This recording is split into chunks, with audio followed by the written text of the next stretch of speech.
शिवराज सिंह चौहान को दुनिया जानती है कि उन्हें मामा नाम से बुलाया जाता है, लेकिन जब हम मध्य प्रदेश आए तो हमने जाना कि सिर्फ मामा ही नहीं बल्कि नाना भी पुकारा जाता है, क्योंकि नई जनरेशन आ गई है। बहन पुकारा, जो बहनें हैं वो भाई पुकारती हैं। इस तरीके के संबंध वाले हैं। शिवराज सिंह चौहान 5 बार विधायक रह चुके हैं, 6 बार विधायक रह चुके हैं, 5 बार सांसद रह चुके हैं। अब डबल हैट्रिक मारने जा रहे हैं। यहाँ लंबे समय तक मध्य प्रदेश में सीएम रहे हैं, उनसे हम बात कर रहे हैं। लगातार हम उनके साथ हैं और देख रहे हैं कि जनता से उनका कनेक्ट क्या है। सर, ये जो जनता का कनेक्ट है, ये लंबे समय में अपने आप बना है या कोई प्रयास करना पड़ा? देखिए, कोई भी रिश्ता प्रयत्नों से नहीं बनता। रिश्ता बनता है आपके आचरण से, आपके व्यवहार से। आपके मन में अगर स्नेह और प्रेम का भाव दूसरे के लिए होता है तो उसके मन में भी वो भाव पैदा होता है। और इसलिए बरसों से मैं जो काम कर रहा था बेटियों के लिए, बहनों के लिए, भांजों के लिए, तो धीरे धीरे उन्हीं ने, जैसे मुझे मामा कहना शुरू किया तो लाडली लक्ष्मी बेटियों ने शुरू किया, जो पहले टर्म में मैंने योजना बनाई थी। मैं जब दिल्ली आ रहा था तो किसी ने कहा कि ननिहाल जा रहे हो। बिल्कुल, क्योंकि ये तो मामा का घर ही है मध्य प्रदेश। आपका स्वागत है।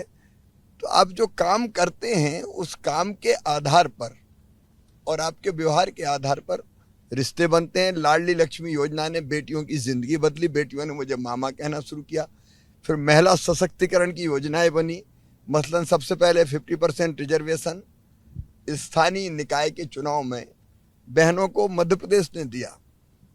सबसे पहले पुलिस की भर्ती में 30% रिजर्वेशन मध्य प्रदेश ने दिया बेटियों को।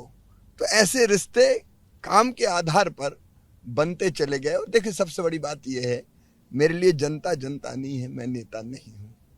मैं ये मानता हूँ कि मोदी जी के बाद सबसे मेहनती नेता आप ही को माना जा रहा है। देखिए, मोदी जी तो भारत को भगवान का वरदान है, उनसे हम किसी की तुलना नहीं कर सकते। लेकिन मैं जनता को स्वयं ये मानता हूँ कि अपनी आराध्य को, ये तो जनता है लोकतंत्र में, उसी में मैं भगवान देखता हूँ, उसकी सेवा को भगवान की पूजा मानता हूँ।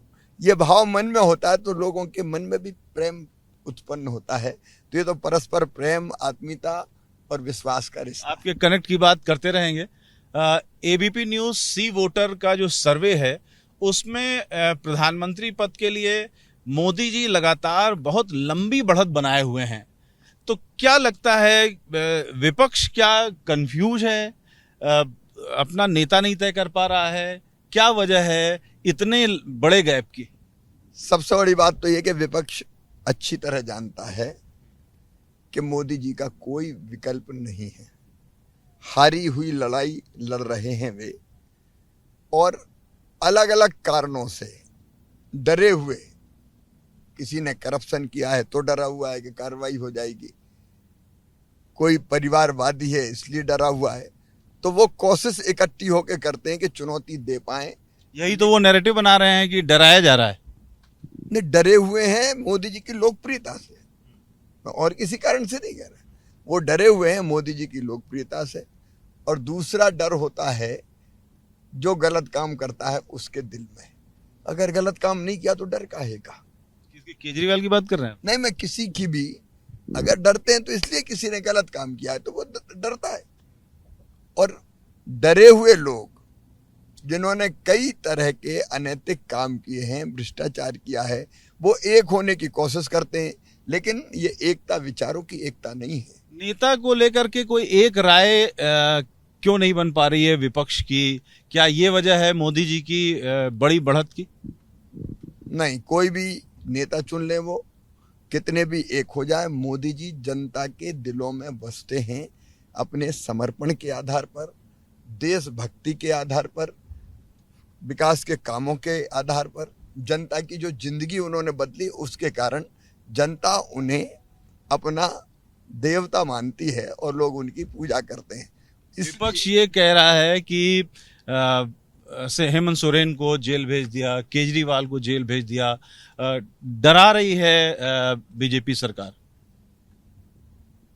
कई वर्षों में आज़ादी के बाद ये धारणा बन गई थी कि कोई नेता, मंत्री, मुख्यमंत्री कितना गलत काम भी कर ले तो उसके खिलाफ कोई कार्रवाई नहीं होती। मोदी जी ने ये कहा कि भाई ना खाऊंगा ना खाने दूंगा। गलत काम अगर किसी ने किया है तो, गलत किया है तो, कोई कितना भी बड़ा आदमी हो उसके खिलाफ एक्शन होगा। अब अगर वो एक्शन होता है तो लोग, विपक्ष के लोग, अब सुनीता केजरीवाल को आगे किया जा रहा है, सोनिया गांधी के बगल में बैठी रामलीला मैदान में वो, क्या केजरीवाल के जेल जाने से उनको फायदा होगा? आम आदमी पार्टी को सिंपैथी वोट मिलेगा? जिसने जो किया है उसका परिणाम उसको भुगतना पड़ता है। जनता सच जानती है। कोई भी कार्रवाई जांच एजेंसी तथ्यों के आधार पर करती है।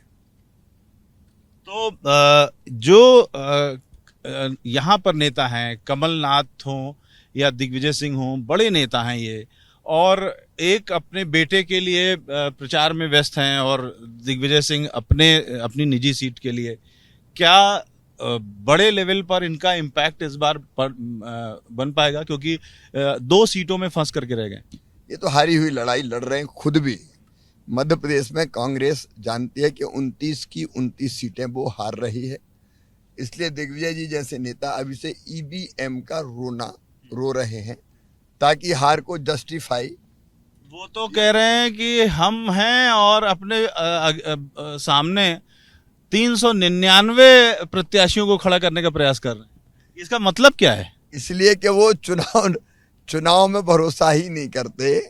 वो तो अपनी जान बचाने में लगे हुए हैं कि बाद में फिर वो कह सकें कि ईवीएम की गड़बड़ हो गई, हमने तो पहले ही कहा था, इसलिए इतने प्रत्याशी खड़े किए थे। ये हार का बहाना ढूंढ रहे हैं, खिसियानी बिल्ली खंबा नोच रही है। तो शिवराज सिंह चौहान के इमोशनल कनेक्ट की बात हम बीच बीच में कर रहे हैं क्योंकि आंखों से देख रहे हैं जगह जगह। क्या कारण है कि महिलाएं आपसे मिल करके रोने लगती हैं? तो भाई बहन का प्रेम है। इसको अभिव्यक्त नहीं किया है।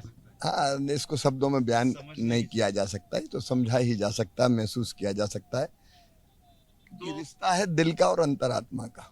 तो हम अपनी आंखों से देख रहे हैं कि जहां भी शिवराज जी जाते हैं, महिलाएं आती है और रोने लगती है और कुछ कहती नहीं है, कोई डिमांड नहीं करती हैं, कोई मांग नहीं रखती हैं, रोती है और फिर चली जाती हैं। शिवराज जी, हम लोग बात कर रहे थे कि ये बैलेट पेपर का चक्कर कहाँ से आ गया? दिग्विजय सिंह जी जो कह रहे हैं कि 400 लोगों को अगर खड़ा किया जाएगा एक ही जगह पर तो बैलेट पेपर से करना पड़ेगा, ये क्या है? वो ध्यान भटकाने की कोशिश कर रहे हैं। हार सुनिश्चित है तो चीज डाइवर्ट करो और ईवीएम को दोषी बनाओ। मेरे जानकारी में तो नहीं है कि ज्यादा लोग खड़े हो गए तो कोई बैलेट पेपर से चुनाव होगा। वादा निभाओ यात्रा भी निकाल रहे हैं। जब थे तब कौन से वादे निभाए उनने? वो तो वादा तोड़ने के लिए और प्रदेश को तबाह करने के लिए जाने जाते हैं। स्टार प्रचारक के रूप में आपने अपनी कुछ प्राथमिकताएं तय की हैं, तमाम आपके अलग अलग भूमिकाएं हैं। अब स्टार प्रचारक है आप, देश भर में जाएंगे, क्या मध्य प्रदेश के बाहर भी जाएंगे? हाँ, मध्य प्रदेश के बाहर पार्टी ने मुझसे समय देने को कहा है और मैं जाऊंगा। पार्टी जहां कहेगी, जो कहेगी वो करूंगा। मैं पहले फेज में ही जाएंगे या बाद में जाएंगे?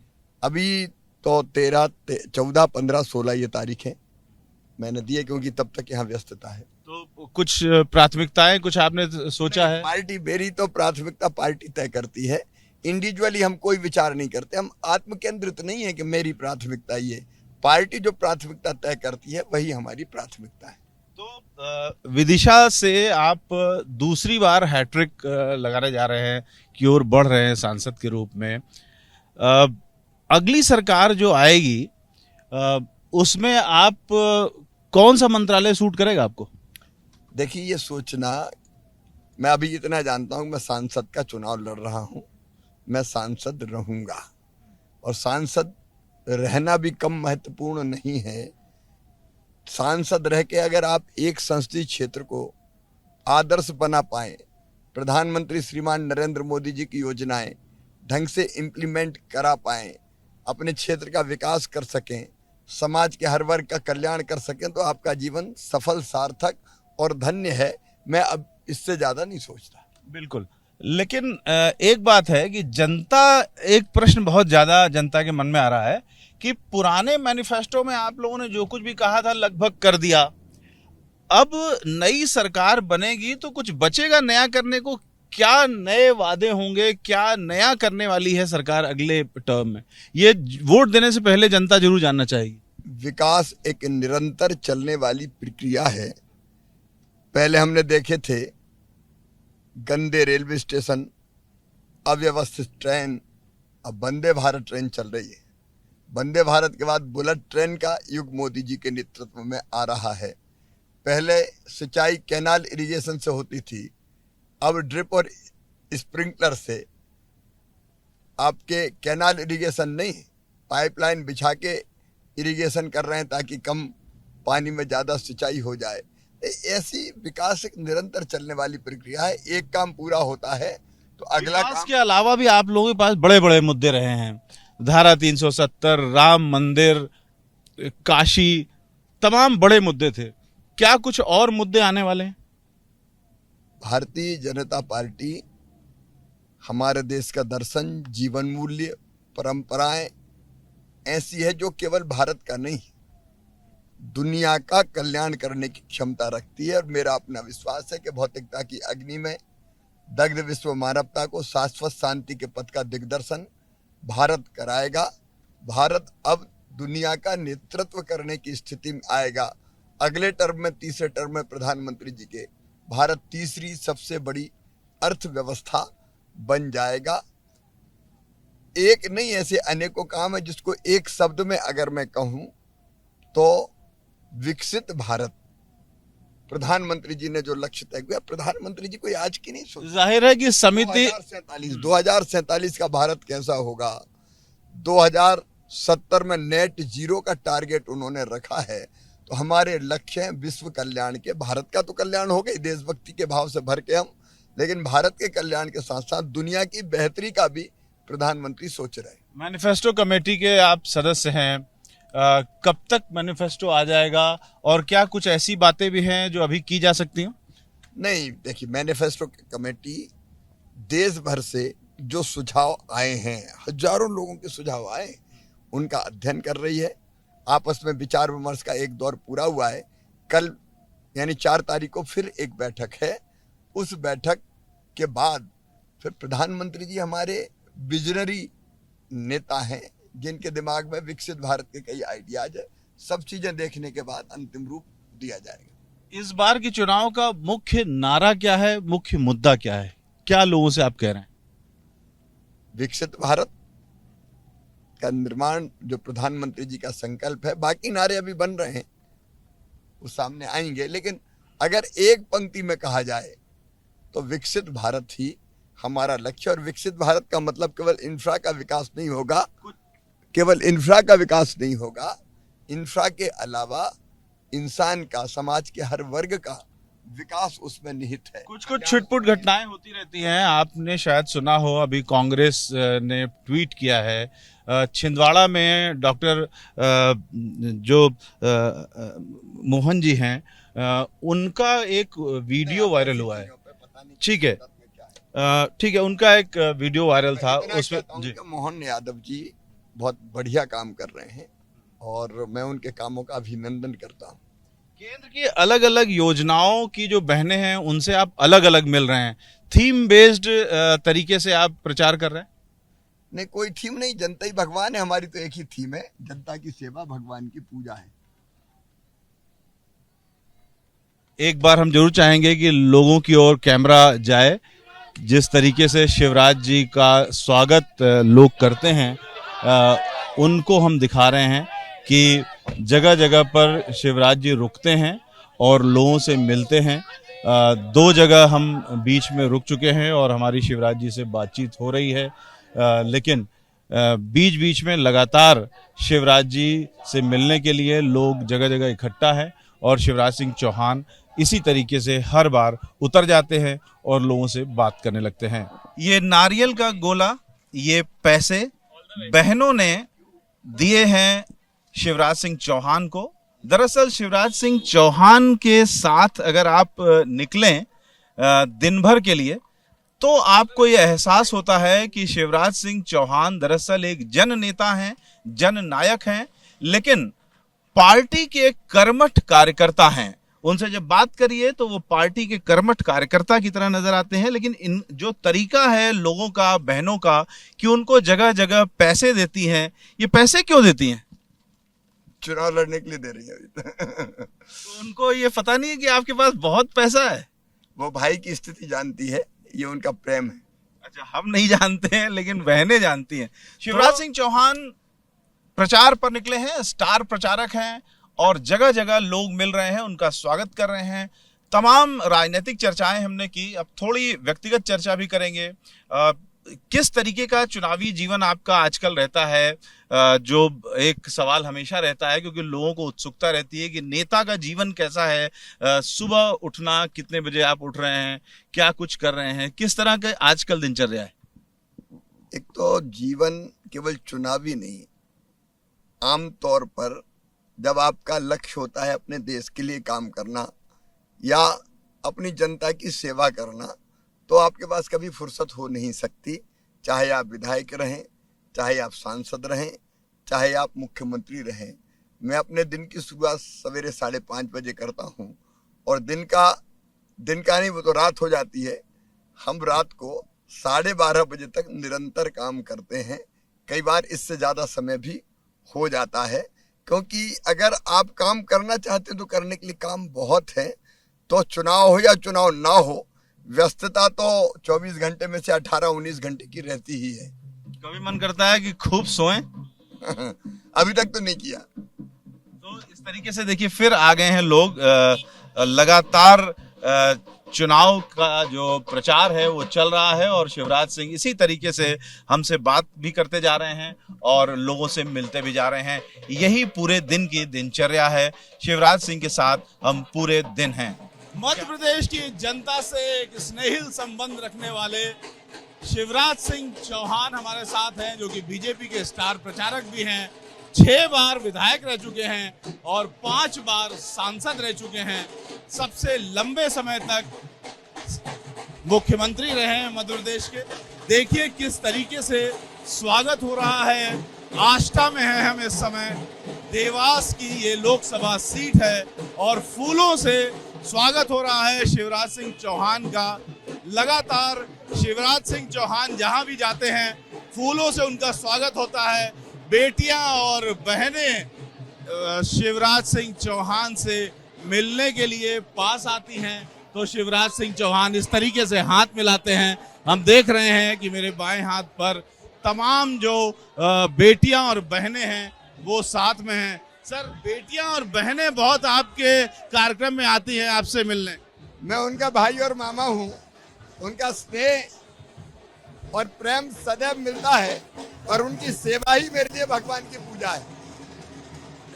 6वीं बार आप चुनाव लड़ रहे हैं, क्या अंतर है इस चुनाव में? कुछ खास अंतर देखने को मिल रहा है? पूरा देश मोदीमय है, भाजपामय है। इस बार जब आप चुनाव प्रचार के लिए निकल रहे हैं तो लोगों से किस तरीके से कनेक्ट कर रहे हैं, क्या कह रहे हैं लोगों से? लोगों से इस बार क्या कह रहे हैं आप सीधे? विकसित भारत के निर्माण के लिए, मोदी जी को फिर से प्रधानमंत्री बनाने के लिए, भारत को विश्व गुरु बनाने के लिए बीजेपी के साथ, बीजेपी का साथ दें, मोदी जी के साथ। तो यहाँ चूंकि आप बीजेपी के स्टार प्रचारक हैं, आपकी जिम्मेदारी बहुत सारे कॉन्स्टिट्यूंसी में है और अलग अलग राज्यों में भी होगी। तो दिल्ली की 7 सीटों पर केजरीवाल कह रहे हैं कि हमको मिलेगी सीट, भले हम अभी अरेस्ट हों। जिन लोगों ने गलत काम किए हैं वो जेल में है। लोग भारतीय जनता पार्टी के साथ हैं। मोदी जी ने भ्रष्टाचार को खत्म करने का संकल्प लिया। अब वो अपनी पत्नी सुनीता केजरीवाल को आगे कर रहे हैं। सुनीता केजरीवाल को कांग्रेस भी सपोर्ट कर रही है। सोनिया गांधी के बगल में बैठी वो रामलीला मैदान में। यही तो वंशवाद और परिवारवाद है जो गलत है, लोकतंत्र के मूल्यों के खिलाफ। तो इस तरीके से आप देखिए कि स्वागत किस तरीके से हो रहा है। शिवराज सिंह चौहान इस समय एक गली से निकल रहे हैं और यहाँ पर उसी तरीके से स्वागत हो रहा है जिस तरीके से सड़कों पर जब चल रहे थे तो सड़कों पर बीच बीच में शिवराज सिंह चौहान का काफिला रुक जाता था और लोग जो शिवराज सिंह चौहान से मिलना चाहते हैं वो शिवराज सिंह चौहान से आसानी से मिल सकते थे। यही पहचान है शिवराज सिंह चौहान की कि लोगों के लिए उपलब्ध रहते हैं। यहाँ देखिए माला पहनाया जा रहा है, हर एक से मिल रहे हैं, सिक्योरिटी की चिंता नहीं होती है। जनता से बड़ा सुरक्षा चक्र और क्या हो सकता है। तो कमलनाथ जी अपने बेटे के चुनाव में लगे हुए हैं और दिग्विजय सिंह अपने चुनाव में लगे हुए हैं। कांग्रेस के दो बड़े नेता अपनी ही सीटों पर लगे हुए हैं। किस तरीके से देख रहे हैं आप? सब हार रहे हैं, दिग्विजय जी हो या नकुलनाथ जी हो, कांग्रेस का कहीं कुछ मध्य प्रदेश में बचा नहीं। तो इस बार मध्य प्रदेश की कितनी सीटों पर आप उम्मीद कर रहे हैं? 29 में से 29। तो इस तरीके से जो शिवराज सिंह चौहान का काफिला है वो आगे बढ़ रहा है। शिवराज सिंह चौहान से अभी हम और भी बातें करेंगे, यहाँ से निकल करके और भी रंग आपको दिखाएंगे। शिवराज सिंह चौहान का काफिला गुजर रहा है और बहनें उनसे मिलने के लिए यहाँ थाल में फूल लिए हुए खड़ी हैं। किस तरीके से आप लोग बहुत खुश नजर आ रही हैं? बहुत ज्यादा खुश नजर। क्यों? हमारे मामा जी आए। तो सच में आप लोग मामा मानती हैं? हाँ जी, अपने भैया मानते हैं हम। बिल्कुल हम मामा जी मानते, तभी तो खड़े हुए स्वागत में, नहीं तो स्वागत में खड़े होते क्या। मामा जी क्यों मानते हैं आप लोग? मन से मानते हैं और वैसे देश के लिए काम करा उनने, इसलिए हम उनको अपना हमारा भाई मानते हैं हम। आप भी भाई मानते हैं? जी जी बिल्कुल। क्या लाभ हुआ आप लोगों को? बहुत लाभ हुआ बहुत लाभ हुआ। बनी है, लाडली बहना बनी है बिल्कुल। आप लोग भी इस पूरे उत्सव में शामिल हैं। इनका जो काफिला चल रहा है प्रचार का वो एक तरीके से उत्सव में बदल गया है। बिल्कुल उत्सव में बदल गया है और इस बार हम बीजेपी को 400 से अधिक मतों से बीजेपी बनाएंगे, ये हमारा लक्ष्य है। तो बहनें भी देंगी वोट मामा जी को? हाँ जी, हमारे भाई को वोट जरूर देंगे। तो इस तरीके से लोग यहाँ पर स्वागत कर रहे हैं और ये गाड़ियां आप देख रहे हैं शिवराज सिंह चौहान के काफिले की गाड़ियां हैं। शिवराज सिंह चौहान का जो काफिला है वो लगातार आगे बढ़ रहा है और शिवराज सिंह चौहान अपनी गाड़ी से उतर के कभी रथ पर जाते हैं, कभी पैदल चलते हैं और कभी लोगों का जो हार है या जो स्नेह के और सौगात है वो स्वीकार करते हैं। शिवराज सिंह चौहान के स्वागत में ये बहनें खड़ी हैं और हाथों में लिए हुए हैं बहनों की दुआएं हैं, दुनिया में नाम तुम्हारा हो, इस तरीके के पोस्टर लेकर के खड़ी हैं, स्वागत वंदन अभिनंदन कर रही हैं और जो काफिला है शिवराज सिंह चौहान का वो देखिए सामने आ गया है। क्या कह रही हैं आप लोग? क्या कह रही हैं? लाडले भैया हमारे बीच आ रहे हैं, हमें बहुत खुशी है। क्या कह रही हैं आप लोग? हम बहने भैया के लिए पलक फावड़े बिछाए बैठे हैं और हमारे भैया जो कि बहनों का मान सम्मान है उनके स्वागत के लिए खड़े हैं। सिंह चौहान सब बहनों की शान है। और शिवराज सिंह चौहान खुद उतर करके इन बहनों के पास आ रहे हैं। देखिए शिवराज सिंह चौहान अपने रथ से उतर गए हैं और यही तरीका है शिवराज सिंह चौहान का, वो जहां भी जाते हैं पब्लिक से कनेक्ट होने के जो तरीके हैं वो जानते हैं और इसमें सुरक्षा की भी कोई चिंता नहीं होती है। यहाँ पर देखिए शिवराज सिंह चौहान यहाँ बहनों से मिलने के लिए आ रहे हैं। काफी भीड़ है लेकिन शिवराज सिंह चौहान उस भीड़ में उतर गए हैं। यहाँ पर एक कार्यक्रम भी है लेकिन उस कार्यक्रम की ओर बढ़ने से पहले शिवराज सिंह चौहान जिधर बहनें खड़ी थी उधर आगे बढ़े हैं और बहनों से मिलते हुए फिर आगे बढ़ रहे हैं। यहाँ पर जो स्वागत है उनका उसके लिए काफी ज्यादा भीड़ में धक्का मुक्की में जो महिलाएं हैं, बहनें हैं, बेटियां हैं वो खड़ी हैं, जो कार्यकर्ता हैं वो इन बहनों के सपोर्ट में आसपास एक ह्यूमन चेन बना करके खड़े हैं। लेकिन जहां भी जाइए वहां पर बहनें काफी तादाद में दिख रही हैं। यहाँ देखिए दोनों ओर बहनों की जो संख्या है वो यहाँ दिखाई दे रही है। जितने पुरुष दिखाई देते हैं उतनी ही बहनें भी दिखाई देती हैं। मामा जी आ रहे हैं, क्या कहेंगे आप लोग? बहुत खुश है हम, बहुत खुश है, मामा जी आ रहे हैं, बहुत खुश है, बहुत। तो इस तरीके से शिवराज सिंह चौहान का जो प्रचार कार्य है वो वाकई देख के लगता है कि स्टार प्रचारक अपने प्रचार पर निकला है। कैमरामैन रवीश पांडे के साथ रविकांत, एबीपी न्यूज, देवास।